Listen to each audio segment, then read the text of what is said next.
Romain Bruno est à vos côtés en Ile-de-France. Il est ce matin à Saint-Cyr-l'École dans les Yvelines à l'occasion du Golden Street Art, un concours pour élire la plus belle fresque de France. 16 sont en Ile-de-France, comme par exemple celle qui est derrière vous, Romain. Romain, vous êtes d'ailleurs avec l'artiste saint-cyrien qui l'a peinte. Oui, il s'appelle Julien, l'artiste. Bonjour. Bonjour Romain. Artiste et en plus ingénieur. Et oui, double casquette. Et d'ailleurs, ça se ressent sur les œuvres comme celle qui est juste derrière nous, avec cette femme, cette fresque.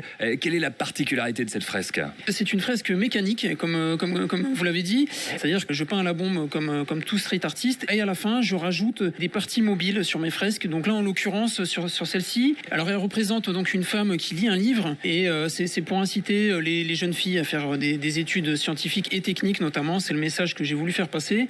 Mais là, une particularité, c'est qu'elle est mécanisée. Il y a donc 18 moteurs et une partie de son cerveau qui s'ouvre. Et elle fonctionne à l'énergie solaire. Et la fresque se situe dans le lycée de Jean Perrin à Saint-Cyr. Autrement, il y a une deuxième fresque qui a été sélectionnée. Est-ce que vous avez deux fresques, vous, en compétition? Ah, j'ai un peu de chance, ouais.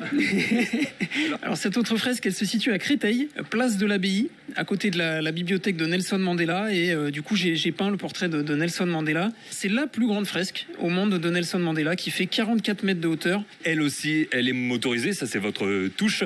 Qu'est-ce qui bouge dans la fresque de Nelson Mandela? Sur Nelson Mandela, j'ai fait bouger les ailes des colombes qui se situent dans le ciel de la fresque. Il y a 7 moteurs pour 7 oiseaux, du coup un moteur par oiseau. Je vous invite à voir la vidéo sur mes réseaux sociaux, sur Artiste Rast, sur Facebook et Instagram, vous devriez pouvoir me retrouver. Merci Julien, quel talent, merci encore 1000 fois. Voilà 2 de ces œuvres en compétition, elles font partie des 16 œuvres qui, elles, sont en compétition ici dans cette notre région, tout simplement, Paris, Île-de-France. On rappelle le site internet si vous voulez voter, vous avez jusqu'à dimanche, c'est www.trompeloeil.info et qui sait, peut-être, et je l'espère, il y a intérêt en tout cas, l'une de ces œuvres, dont celle de Julien, allez-y, deviendra la plus belle fresque de France. Voilà Grégoire. Merci beaucoup Romain Bruno et on est évidemment derrière tous nos artistes franciliens.